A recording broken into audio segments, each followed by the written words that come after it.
If you want to sell anything online, it's actually not all that hard. I know that this is kind of a surprise to a lot of people.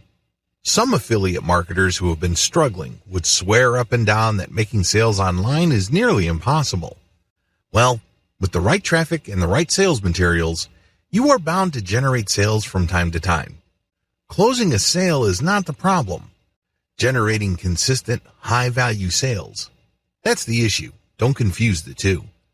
Sadly, even if you are able to master the art of online sales, you may still continue to struggle. I understand that this is better than not generating any sales at all, but if you put in a lot of time, effort, and energy into generating online sales, only to settle for a low, middling amount, you're wasting your time. That's the bottom line. As the old saying goes, either you go big or you go home. The name of the game when it comes to online sales success is return on effort. You heard that right. You've probably heard of the phrase return on investment millions of times before. Return on effort works on the same principle, but there is a slight difference. With return on investment, you are trying to invest as little money as possible while getting as much return as you can. Pretty straightforward, very simple concept. Similarly, if you're going to invest your time, attention, and focus in something, shouldn't you expect maximum rewards as well? This is the whole concept behind return on effort. If you work for yourself, it's very easy to work around the clock for chump change. Believe me, I've done it. It's not pretty. Sure, you're passionate about what you do. Oftentimes, it doesn't even feel like you're working. However, let me tell you, if you're going to invest your time, effort, and precious energy into something, don't you deserve to get the biggest reward out of all that investment? Thankfully, there is a way out. You don't have to stick to the grind. You don't have to put in all these hours away from your loved ones just so you can put food on the table. Using the high-ticket sales secrets that I'm going to share with you in this training, you will learn how to maximize the return that you get for all your efforts. It is not rocket science. It all boils down to being at the right place, talking about the right things at the right time with the right people. If you're able to line all those up, then you will get all the best results. At first, it may seem like this is very hard to set up. You need to look at how high-ticket salespeople do it. When they started off, they were no better than you. In fact, in many cases, they knew less than you. Now, here they are, generating 7 or even 8-figure annual sales. How do they do it? It all boils down to high-ticket sales. Make sure you're in the right niche.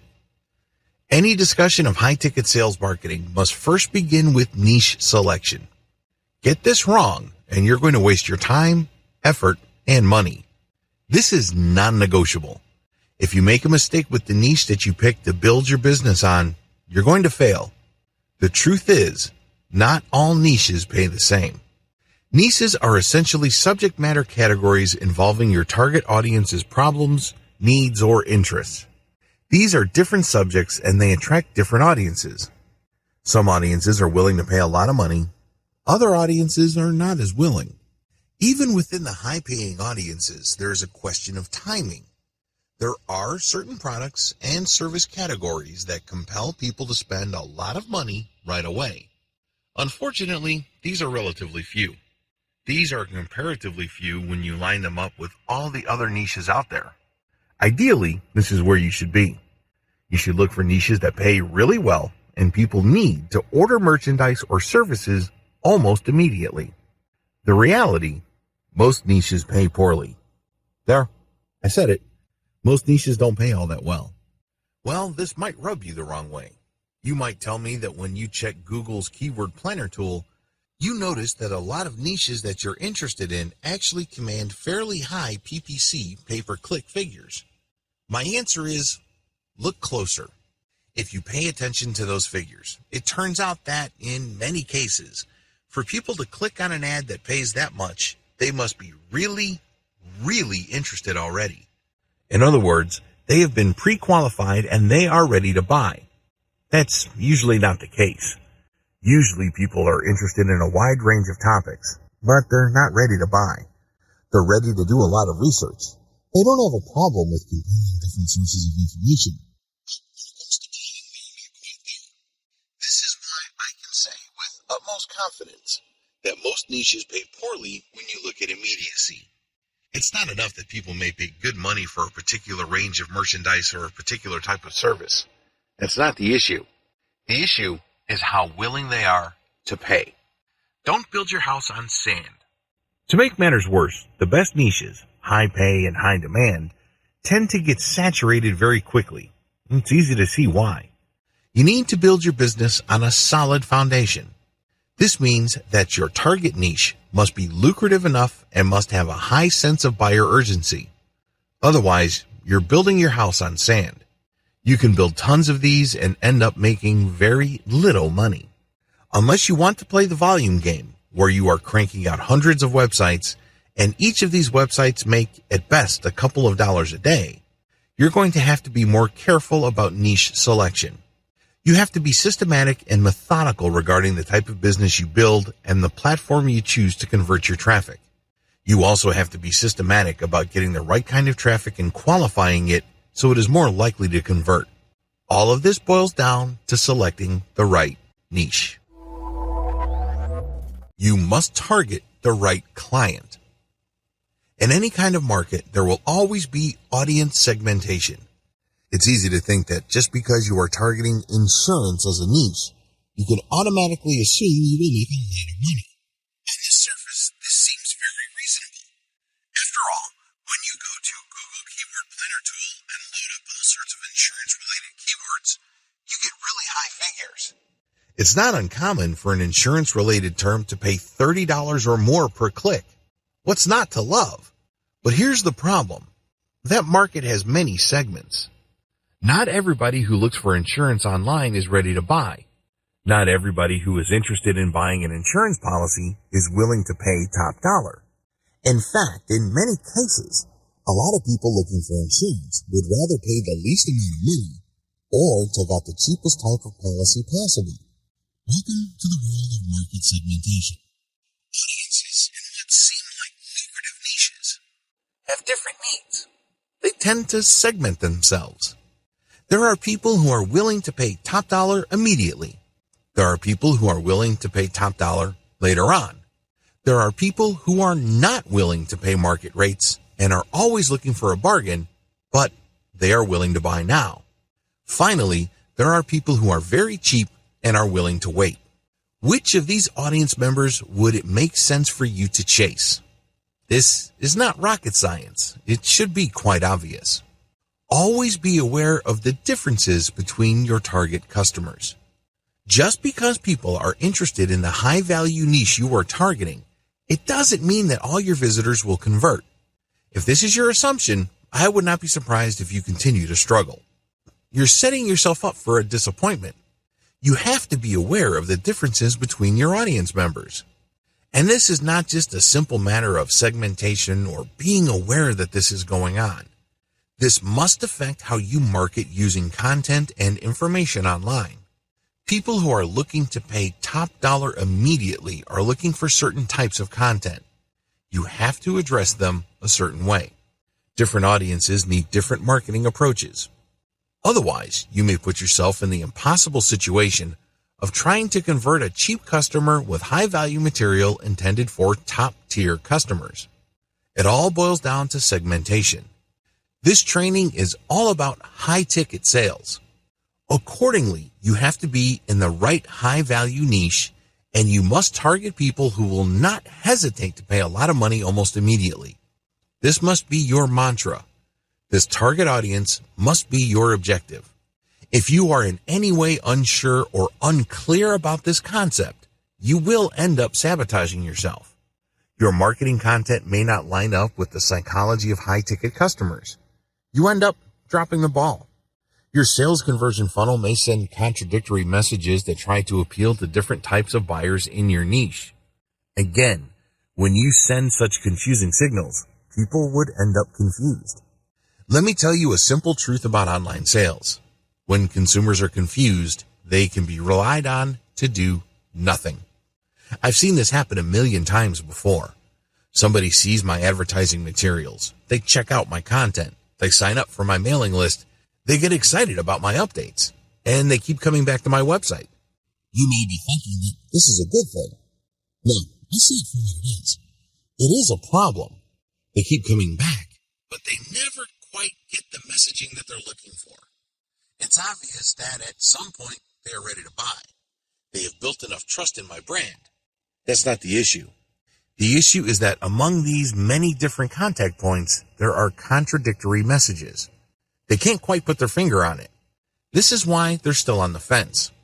The sad situation I just described happens to a lot of marketers. I'm writing this training because I was able to overcome it. This is crucial. You have to target the right client. It all boils down to segmentation. Blow this and you are going to put yourself in a tough spot. Unlock the power of segmentation so that you can tap into high-ticket sales. The great thing about the issues that I raised in video 2 is that, for the most part, they beg their solution. In other words, you just need to look at the problem and connect the dots. The solution basically comes at you. If you are unaware of the different types of internet users, you can easily find out. You can easily check the segments of buyers or potential buyers in your niche. You can also look at your statistics, or you can research your competitors and see their strategies in attracting potential buyers who are ready to buy. Regardless of how you do it, it all leads back to the same place. It all leads to segmentation. You have to master this. You have to figure this out. Otherwise, you won't get those high-ticket sales. They're just not going to happen. Before I go any further, I want to nail down some definitions. I know you probably already have some sort of understanding as to what high-ticket sales mean. I can also guarantee that your definition is a little bit off. I'm not saying that you're flat out wrong. I'm just saying that it's slightly off. Most marketers define high-ticket sales as products and services that cost at least 3 figures, if not 4. Once you start selling products or services that cost several $100s or thousands of dollars, you can safely say that you are selling high-ticket sale items. But this is just part of the picture. You cannot stop here. If you do, your high-ticket sales strategy is going to be very shallow and ultimately self-defeating. What do I mean by that? Well, if you know that each item you sell in your niche can get you $5,000, it's very easy to build a business that is geared towards just getting that first and only sale. You put in a lot of work. You burn through a lot of time to get that $5,000. Once you get that sale, it's too easy for you to think that this is a one-time sale. You can easily be forgiven for thinking that way because that's how most marketers think. It's a one-time, big-time kind of affair. This is too bad. And this is also the reason why a lot of marketers end up failing later on. The key to high-ticket sales. The key to high-ticket sales involves 2 very powerful components. They impact what you do before and after the high-ticket sale event. If you're clueless about this strategy, you'll be left in the sad position of constantly working to get new customers so you can get them to sign on the dotted line and give you hundreds, if not thousands of dollars with that one sale. The problem is, they're gone after the deal. They may not have been all that happy, but they may not be so unhappy that they demand a refund. Regardless of how you play it, it's still a one-time, big-time kind of situation. This is a tremendous lost opportunity because when you are scaling up or you're ramping up your relationship with that prospect to get them to buy that high-ticket sale item or service, you are presented with a tremendous amount of opportunities. After they enter their credit card information and they go through with the sale, you're given another opportunity. Think in big picture terms. The secret to high-ticket sales is sustainability. This has nothing to do with the one-time, big-time mindset. Get that idea out of your head. If that's how you think, you are playing this game to lose. To win in the high-ticket sales game, you have to take care of what the customer goes through before the sale, and you have to have a plan for what happens after the sale. Build a solid brand first, and then get them to upscale. A lot of people who try to sell high-ticket sales items basically think, more like hoping and wishing, that when prospects get enough information, they will finally decide to spend thousands of dollars. It doesn't work that way. Do you understand what you're requiring of the customer? If you're like most customers, It's hard enough for you to buy something that is worth $50 to $100. You would need to see the brand several times. You would need to feel assured about the brand and that the people behind it are not going to rip you off. You probably would expect to hear enough about the brand's products for you to think that this brand or product line is legit. This is what you would expect, at a minimum, as a responsible consumer. The bottom line is, you're not going to buy something that costs hundreds, if not thousands of dollars on a whim. This is not an impulse buy. If you're like most consumers in the United States, a purchase of thousands of dollars is going to set you back quite a bit in terms of your household budget. This is why high-ticket sales marketers set up a scaling relationship with the customer. They go through different types of information to build trust, and then they are sold packages that scale up, depending on need and familiarity. This then culminates or climaxes with the big-ticket sale. At that point, it wouldn't feel like that much of a jump. Each step of the way, you have demonstrated the value your brand brings to the table. Even if you're an affiliate marketer selling somebody else's product, you earn your high-ticket sales customers' trust by giving them the right solution at the right time, at the right stage of their relationship with you. Case study. I handled the marketing campaign for a company that provided high-value and high-cost MBA admission services to wealthy overseas clients. That niche's target audience are very busy professionals. They don't have much time, and that's why they're ready, willing, and eager to pay thousands of dollars at a time for services that they need to get into the world's elite business schools. The first thing that these people are looking for is to determine whether you know what you're talking about. This means that you have to deliver information that establishes three things very quickly. First, you give information that filters your audience members. My target audience members are people looking to go to school abroad for an advanced degree. I don't waste time with why you should get an MBA. I don't waste time with how an MBA can improve your career. My target customers already know the answer. Instead, I wrote about the elite programs out there and how international students can cope with the system and how this leads to networks or contacts. Once I get their attention, they quickly know what I'm talking about because I mentioned statistics. I provided the kind of charts that you would expect in a business report. I speak their language. This builds trust and authority. I would then break down Chinese students' needs compared to other students with a special focus on professionals. They then go through a process where they see how confusing and how potentially fatal certain mistakes in this process can be. They get scared.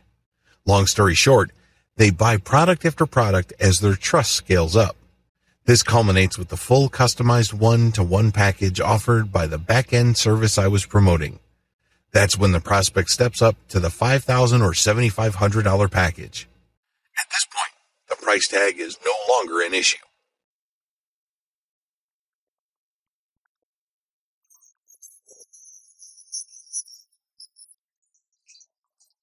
That's why I was able to convert these people. Know the big picture. Understand that high-ticket sales require the right system. You have to filter them properly. You have to scale them up in terms of their purchases. Here's the secret. At first, get them to pay $1. That's how you separate the simple information seekers from actual potential buyers.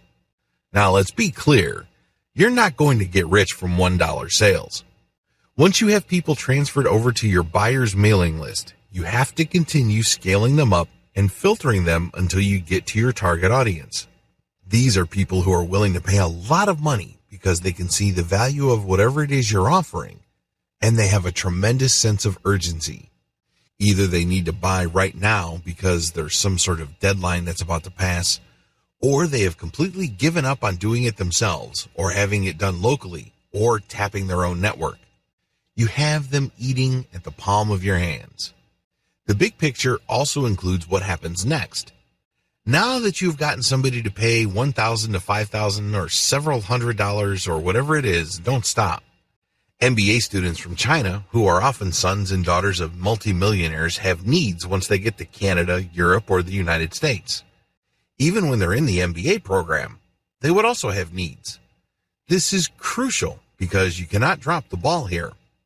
It's very tempting to think, I've already got several $1,000s from this list member. Why should I even bother about what happens next? Here's the simple answer. The cheapest and most lucrative form of business you will ever get is repeat business. Let me repeat that. The cheapest and most lucrative income you will make is from repeat business. These people already know what you're capable of. They already trust you enough to spend big money. Now is not the time to drop the ball and forget about them.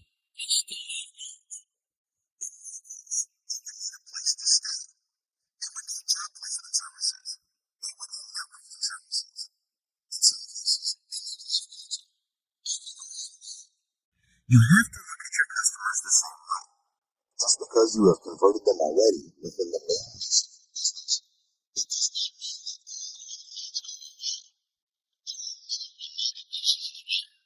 In my case, visa assistance and immigration legal services were the natural extension of the service I provided my customers. You have to think along these lines, and if you do, your list goes up in value over time. The more your relationship with your customer base matures, the more valuable it becomes. What started out as a $1 sale quickly turns into a sale of a few dozen dollars, which then leads to several $100s worth of sales, and then the big one, the $5,000 or even the $7,000 commitment. After that, believe it or not, lies even more money. It costs several $1,000s to retain an immigration attorney. Helping someone get settled in certain parts of the world can result in commissions to the tune of several $100s. Do the math. Think long term. Think in terms of relationship. The secret, filtering. If I wasn't clear yet, let me just break it down. Your job is to filter your prospects as quickly and as cleanly as possible. Separate information seekers from potential buyers. This is where your $1 product comes in. You then separate low-value buyers from intermediate or long-term high-value buyers. These are people who are willing to buy immediately, but they will remain stuck at a certain low price. You can monetize these people by selling a book or an online course. You can safely segregate them in another mailing list. You can still make money off of these people, but please understand that there's going to be a ceiling. They are never going to level up like your big-time clients. For your big-time clients, think of the long-term, high-value, high-ticket funnel that I described above. The key secret you need to keep in mind. You must have a means of constantly communicating with higher-value clients. This is the key. Therefore, I insist that you build not just one mailing list, but several. Your mailing list must be segmented based on how quickly somebody wants to buy and the value of the things they want to buy. For everybody else, and I'm talking about information seekers who just don't want to spend money, you can set them up with a fairly short autoresponder series. If they don't convert by the 6th email or the 8th email, cut them from your list. Depending on your mailing list service provider, there's no need for you to burn a hole through your pocket supporting list squatters. Identify them and quickly delete them. For everybody else, work on converting them and pushing them higher and higher in the value chain. This is how you create a consistent flow of high-ticket sales. In fact, if you play your cards right, based on the system that I've described above, your mailing list goes up in value over time. The more mature your relationship becomes with your customer base, the more they trust you, and the more they're willing to buy a wide range of directly related and indirectly related products and merchandise. Get inside the high-ticket sale buyer's mindset. A lot of marketers simply do not understand the information that I share in this video. They think that people are robots. They think that generating an online sale is simply all about getting the right product in front of the right eyeballs and nothing else. I'm sorry to break this to you, but there's a lot of psychology at play. The bottom line is, if you want to convert high-ticket sales prospects, you have to think like them.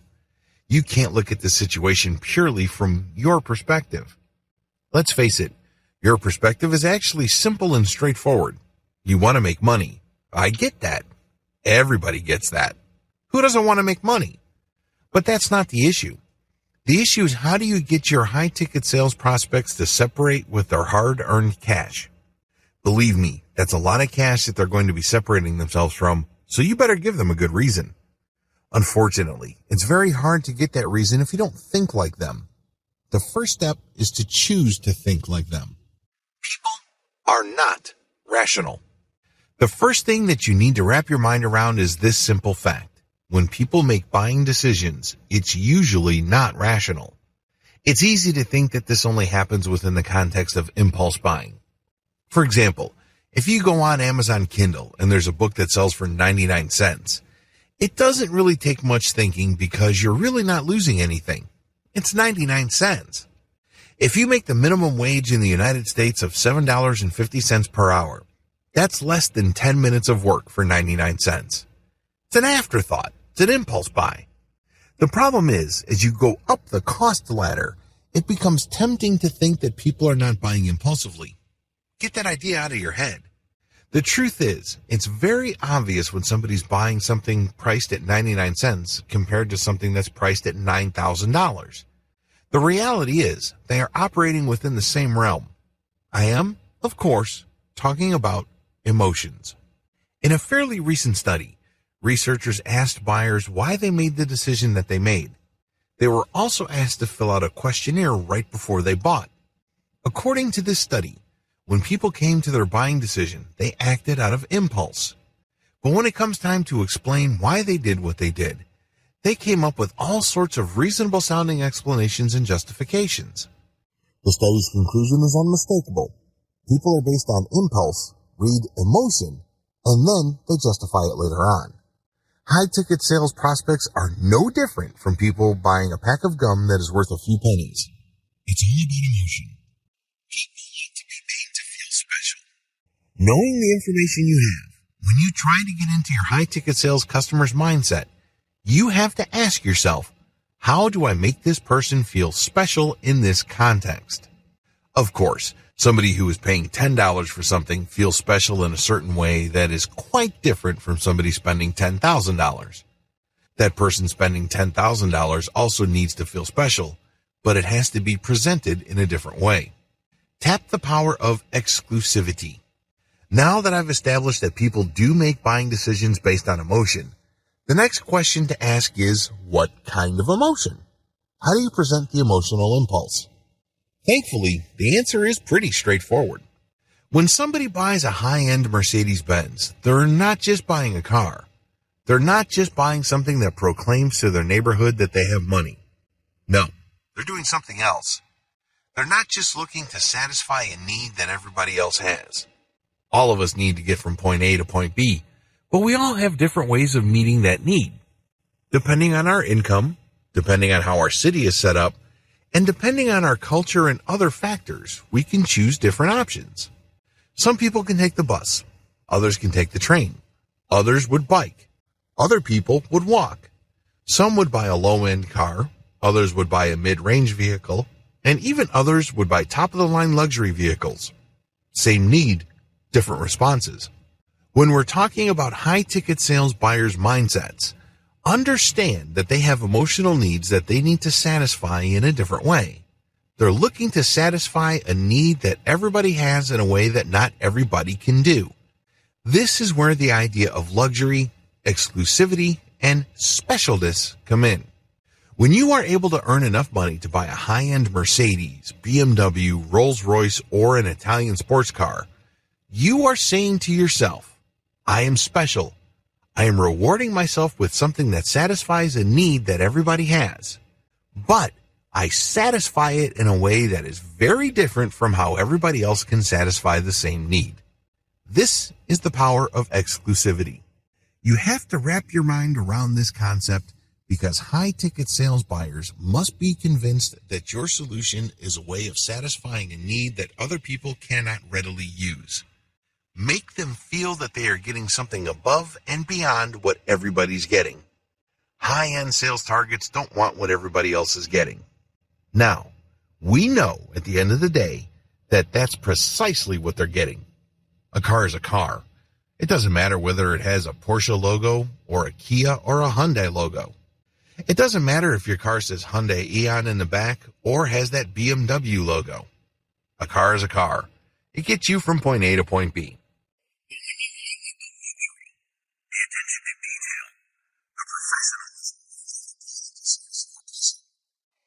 satisfy a very important emotional need. High ticket sales buyers are psychologically looking for something above and beyond what everybody gets. That's how you can get somebody to pay tens of thousands of dollars or more for a car. These are not egotists. They're not saying to themselves, I'm better than everybody else. No. In most cases, these people are looking to reward themselves, or they're simply looking for the highest value because they don't have the time to screw around when something goes wrong. This is especially true when you're selling services. The MBA assistance program that I use as a case study in the previous video catered to overseas professionals who cannot afford to drop the ball.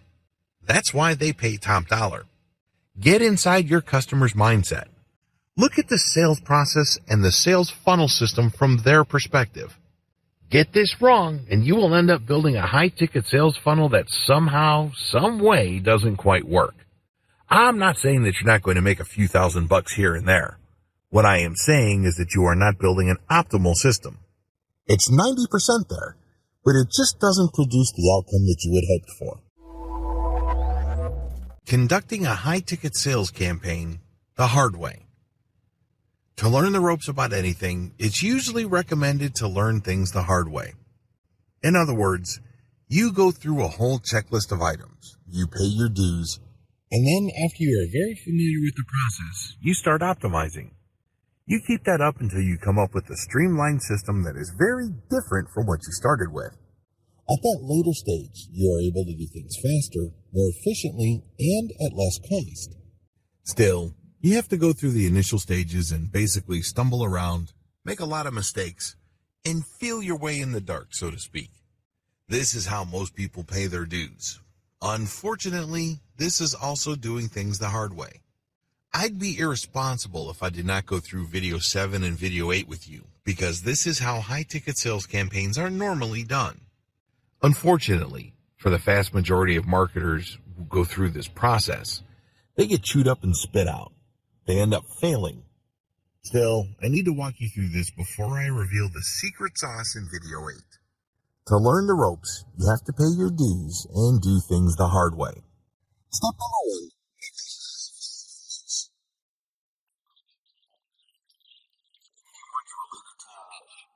Look up their cost per click value. This should give you a general idea of the value of that space. Now, please review the discussion in video 1 regarding niche valuation. Make sure that the niche you pick is a high-ticket sales niche. Often, things are not what they appear. Step number 2, develop a high-value brand in your target niche. Developing a high-value brand takes quite a bit of work and time. You must put out tremendous amounts of content and check the actual behavior of people interacting with your content. Do they click through deeper and deeper into the guts of your website? Or do they just click through a piece of content and then they bounce right back out? To develop a high-value brand, you must first focus on your winners. These are pieces of content that attract a lot of traffic from the internet. These are pieces of content that push people deeper and deeper into your site. Here's the secret. To build a high-value brand, you must focus on content that engages your target audience members.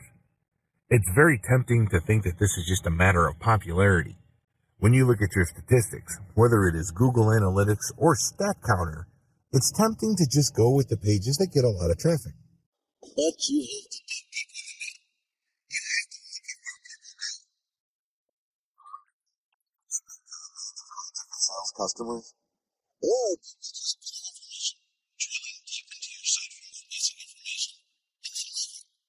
It should be obvious to you what you should focus on. Do not just replicate your strongest pages. If those strong pages are not about high-ticket sales, ditch them. Focus on pages that have a high-ticket value or appeal to high-ticket value customers and are also popular. Build on your strengths. Scrap the rest. Step number 3. Distribute content that filters your customer segments. When you build different pieces of content on your website, you use this to filter people based on whether they are your target high-ticket sales audience members or not. You should do the same with content that you share or post throughout the rest of the internet. At this point, I'm assuming that you already know the basics of content marketing. You share content in the form of comments, blog posts on platforms, as well as logger posts and curated material on social media platforms. All of these condition people to go to your website. Your content on your website then serves to filter them and eventually convert them. That's how you play the game, or at least that's how you should play the game. It's really important to make sure that even that outer ring of content in your high-ticket sales niche filters your customer segments. In other words, you don't want tire kickers or people who are just looking for information but are unwilling to pay anything to even hit your website. Why bother? They're a waste of time. I know that sounds rude, but it's also the truth. Because you're trying to create a system that converts online traffic into a lot of money, you do not have the time to mess around with volume traffic that doesn't go anywhere. This is why you need to distribute content that filters your customer segments based on these other platforms. This way, only people who are truly willing to pay good money will end up on your site. Step number 4. Make it easy for your audience to find you and keep in constant contact with you. When I say your audience, I'm talking about high-ticket salespeople. I'm not talking about generic information seekers. Forget those. Make it easy for them to find you. This means create social media profiles, identify hashtags on Instagram, Pinterest, and Twitter that are directly related to your niche. Filter people on those platforms, and then get them to go to your website and convert them. In this context, conversion means getting them on your mailing list. This is how you keep in constant contact with them. Step number 5, send high-value content that segments your mailing list. Send high-value content to your mailing list and then allow people to segregate themselves by joining sublists. At this point, there will still be people who are just looking for information. They will be in the minority, but if you don't manage this properly at this level, they're going to take a lot of your resources. You don't want list squatters because services like Aweber charge you money for the total size of your mailing list, regardless of whether they buy or not, and regardless of how active your list is. What if a significant chunk of your mailing list are just squatters? You're losing money monthly. Don't do it. This is why you need to send high-value content to your mailing list and get people to sign up to a sub-mailing list. When people do this, you know that they are looking for high-ticket sales material. They are people who are serious about eventually spending a lot of money. For everybody else, you can purge them off your list. Step number 6. Filter your filtered list between buyers and tire kickers. Send a $1 offer for some sort of basic PDF report you made. You may even compile some blog posts and sell it in a $1 PDF. However you want to do it, segment people in your high-value list into 2 camps, buyers and information seekers. Give the information seekers one final chance by setting them up with a 5-day update program.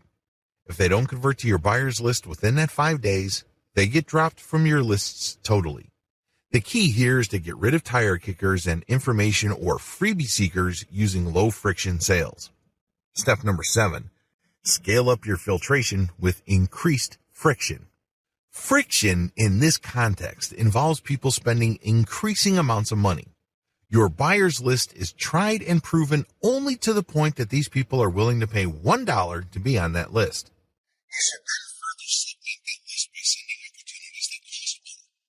Maybe you go from $1 to $20, then from $20 to a couple of $100. Keep ramping it up and prepare them for the big sale. Just repeat the process I have outlined above to get them ready for that big sale. Don't drop the big sale offer in the beginning. You can use it as a redirect offer.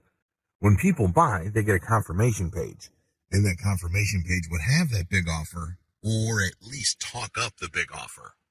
This is how you play the game, where the longer people stay on your mailing list, the more value you build. Step number 8, give your buyers list what they're looking for. Your buyers list members are basically looking for assurance. Give it to them in the form of high-value content. Give it to them, believe it or not, in the form of filtering using ever-increasing sales pages. And take good care of them. This means making yourself available in terms of customer support. You build a community around your buyers list. The shortcut to high-ticket sales. In video 7, I stepped you through the process most marketers go through to master high-ticket sales. As you can tell, it's not exactly smooth nor easy. However, for the longest time, this is how most marketers learned. They had to learn the hard way. They had to pay their dues. In fact, the process is so hard that the vast majority of people who tried their hand at high-ticket sales end up dropping out or settling for mediocre results. It's fairly rare for somebody to become really successful doing things the hard way. Still, after some time, a significant portion of people would graduate from getting mediocre results to getting better results, but it can take quite a bit of time. In fact, for too many people, it takes too much time and involves too much experimentation. No wonder too many marketers just give up. Thankfully, there's a better way. It's always a good idea to start out with high-ticket sales by learning the ropes. You have to learn how to do the basics. You have to learn how to sell online, how to find the right niche, and how to create content that would appeal to your customer base. You have to know the basics of segmenting your audience so you know what to expect. Once you're familiar with all the different parts of online high-ticket sales, this is the point in time where you should start looking for a shortcut. Don't do it before this point. This is extremely important. You have to go through the process of learning high-ticket sales the traditional way. But once you have a good understanding of all the different moving parts and everything that's involved in the process, then and only then should you start thinking about shortcuts. Use these shortcuts to take your high-ticket sales marketing efforts to a whole new level. I share these shortcuts with you because it's too easy to get stuck. It's too easy to feel like you're just banging your head on the wall, and in frustration, you drop everything. A lot of people who try high-ticket sales or affiliate marketing in general go through this process. A lot of them never come back. A lot of them just quit. I don't want you to be one of those people. While it is important to learn how everything fits together and to have a general understanding of how to sell online, you can't just stay there. You can't continue to stubbornly do things the hard way when there is an easier way available to you. What is this secret? What is this shortcut? It's very simple. Reverse engineer existing high-ticket players in your target niche. In other words, find your competitors, figure out which one of them is successful, and do what they're doing by fitting it into what you know about high-ticket sales. Seems pretty straightforward, right? It is. First, you need to find your most successful competitors. This is pretty straightforward. At this point, you already know what keywords are related to your niche. Enter them in Google. Find as many competing websites as possible. Next,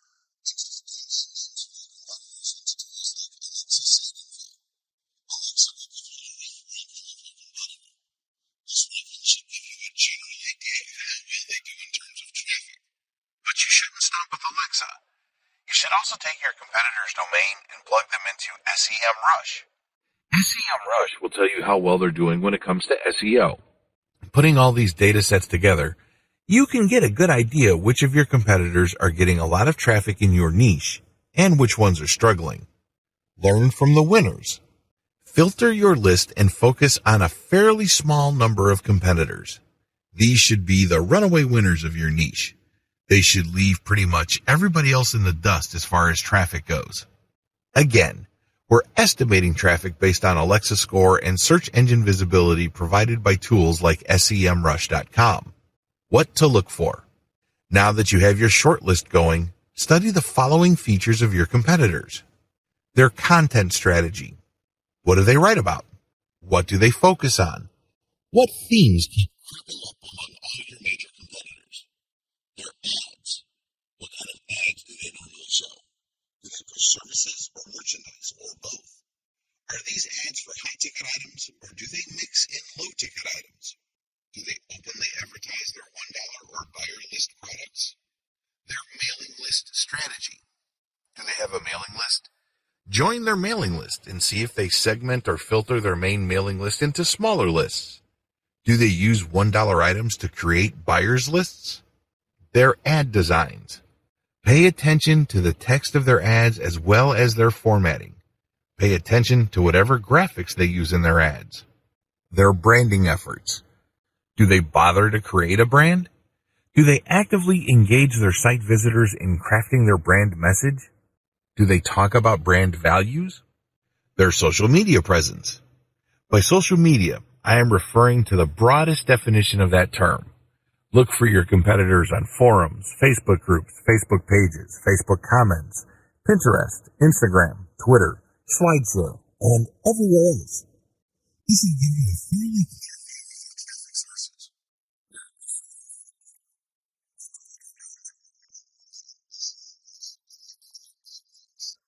This will give you a fairly clear idea of just how optimized you are for search engines.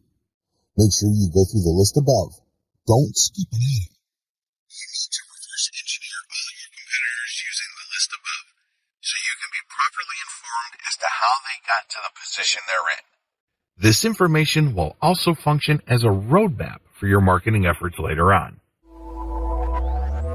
Fine-tune your reverse-engineered brand. Now that you have reverse-engineered your competitors, and you have examined certain elements of their website, as well as marketing strategy critically, the next step is to look for patterns. Look for the industry standard. When you look at the content that your competitors publish, as well as their ads, their brand values, and their site layout among others, a certain pattern should emerge.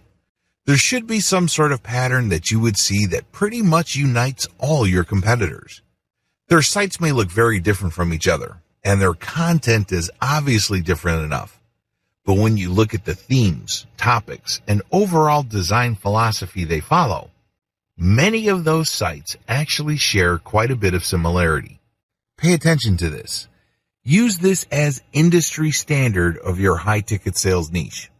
How come? They wouldn't have that commonality if it doesn't work at some level or another. There's a reason why photography services, legal services, certain types of medical specialties share similar design and content patterns. The reason, of course, lies in customer expectation. When customers see that service providers have websites designed a certain way, that's what they will look for. At the back of their mind, that is the industry standard. Look for this industry standard. Your own website, as well as marketing materials, content, and editorial policies and strategies should mirror the industry standard. In other words, when people end up at your website from search engines or social media or other traffic sources, they're not in for a shock. If they have been looking for the kind of merchandise or service you are advertising or promoting, they probably look at other websites pushing the same things. When they end up on your website, they know what to expect, because your website speaks the same graphical and content language as your competitors. This is the industry standard. You gain instant credibility and legitimacy when your website appears to be in the mainstream of your niche. The industry standard can only go so far. Please understand that when you adopt the industry standard, all you are doing is trying to get a head start. Compare this with starting from scratch. You don't know what you're doing. You don't have an idea. So you come up with something new, but that new design may be just so disconcerting and so random to people used to your niche that they may either ignore you or fail to take you seriously. None of these situations is good. This is why you need to get a head start by adopting the industry standard look and content policy. But after that, you have to fine-tune your specific look and content based on how your website actually performs. If you notice that the vast majority of your traffic is excited about a certain type of content, and pages containing the content tend to get more traffic, if you notice this pattern, then shift your content strategy towards that type of content. Drill deep. Become the established online authority for that type of content. This is how you customize your brand based on your actual experience. You're not going to stay with the industry standard. The industry standard just gives you a starting point.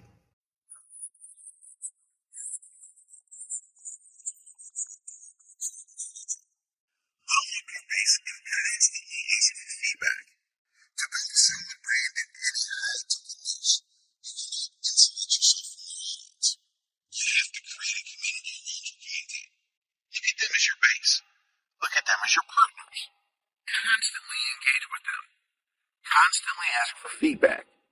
Make them feel that they are co-creators of your website. Constantly optimize key parts of your online presence. On your website, constantly optimize your affiliate offers, product offers, content strategy, and mailing list recruitment strategy. Keep mixing it up and look at what works. The problem is if you believe that you just need to build a website and keep it the same way forever, you're not doing yourself any favors. You're putting yourself at a serious competitive disadvantage because, let's face it, most people do not do things right the first time around. There's always room for improvement. You can always optimize for greater results. This is why you have to constantly optimize the different key elements of your online presence. Are you offering the right products? Are you scaling your mailing list correctly? Are you filtering people correctly? Are you offering the right content? Are you recruiting people to your mailing list in the most optimal way? There's just so many places you can improve. Don't fall for the trap of thinking that your website is some sort of take it or leave it proposition. Let me tell you, if that's your mindset, most people would leave you. How would you know? Look at your bounce rate. If, for whatever reason, people do not detect the information or experience they are looking for, they're not shy. They will bounce out quickly. And not only would this hurt you as far as Google is concerned, it can also erode your brand's value on the internet. When people start to talk about your brand, it's very easy for them to sweep you under the rug and dismiss you as an afterthought.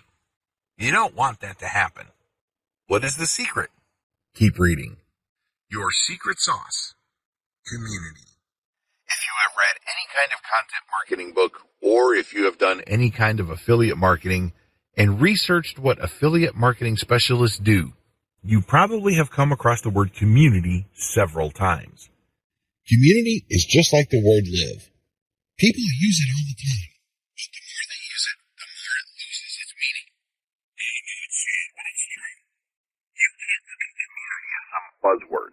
You can't look at it as just another marketing concept. All it has to be in your specific case. Unfortunately, nobody can do this for you. You have to jump in there. You have to engage with your community members and get them to become emotionally invested in your brand. How do you do this? Well, send updates where you ask people for their opinion and you give out freebies. Don't get nervous. Just because you're giving out freebies doesn't mean that you're giving out money. Believe it or not, in marketing survey after marketing survey, people respond less to dollar incentives than they do to moral or symbolic incentives. Believe it or not, simply giving out a graphic member of the month or mentioning their name in your next email update is enough to incentivize people. Regardless, you have to give them incentives for participating. Make them feel that they matter.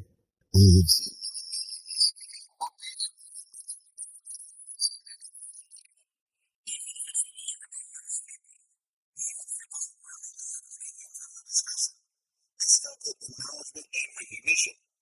It is no surprise that those mailing lists seem to be successful because a lot of people on the list feel that they matter.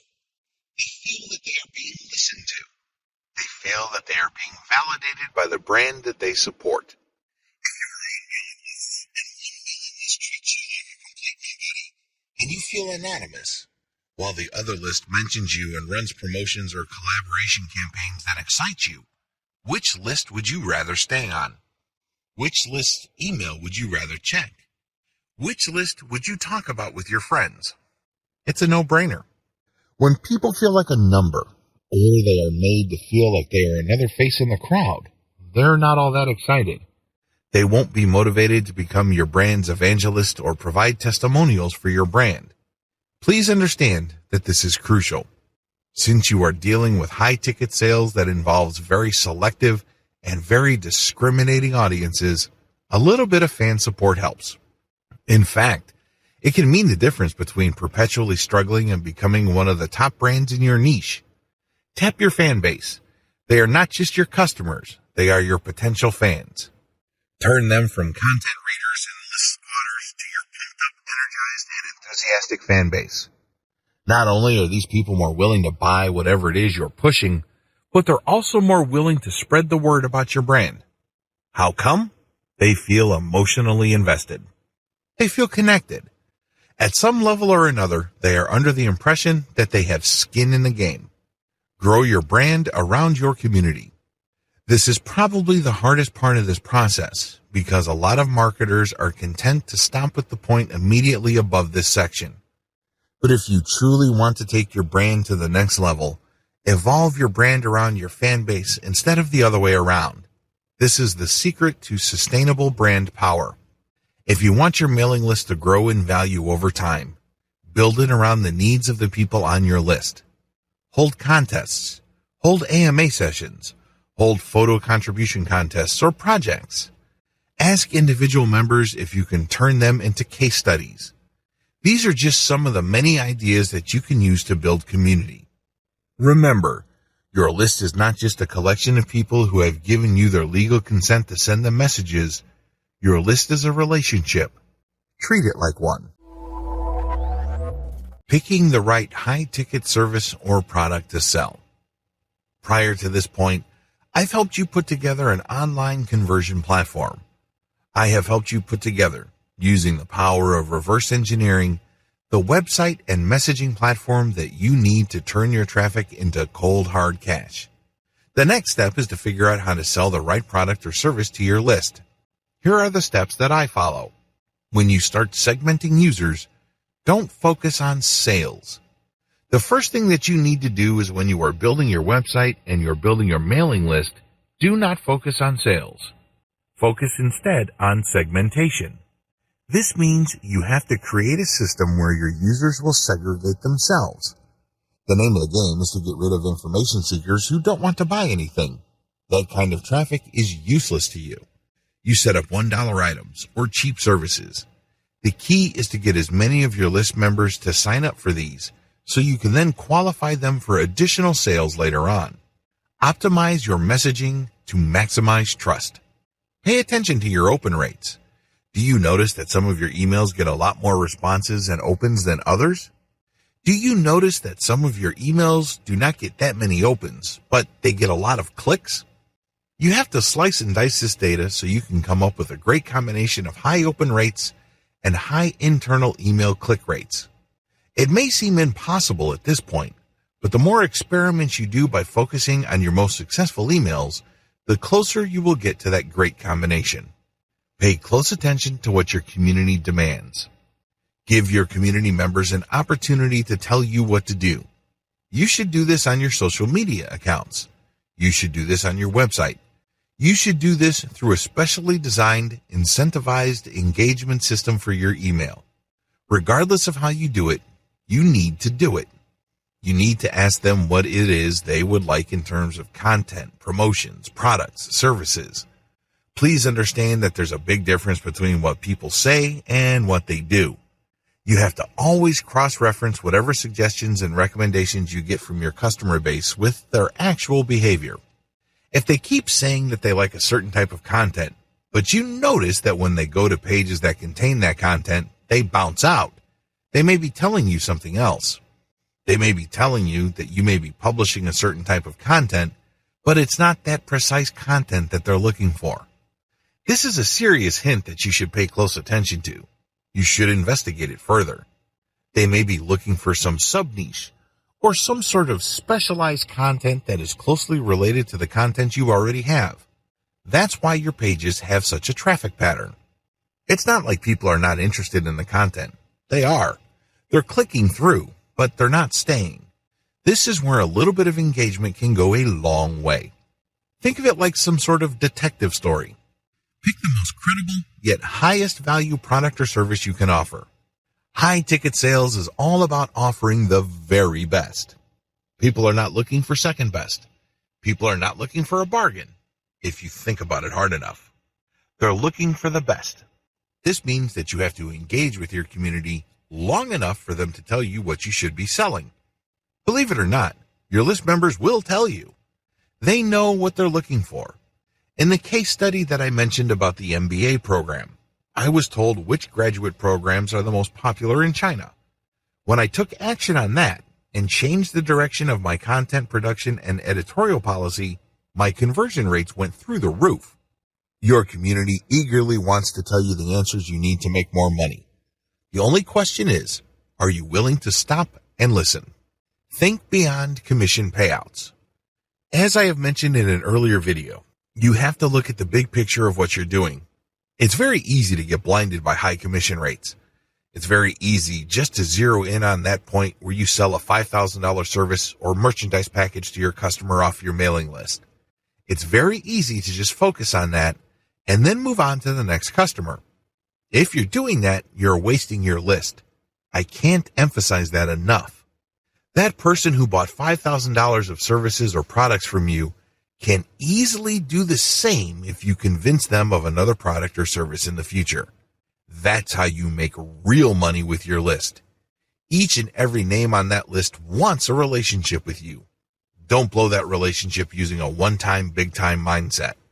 If you think they benefited you by buying a $5,000 item, you haven't seen anything yet. That's just the beginning of the relationship. Keep building that trust. Focus on building and maintaining credibility with your high-ticket sales client base. Treat each and every one of those names like they are made of gold.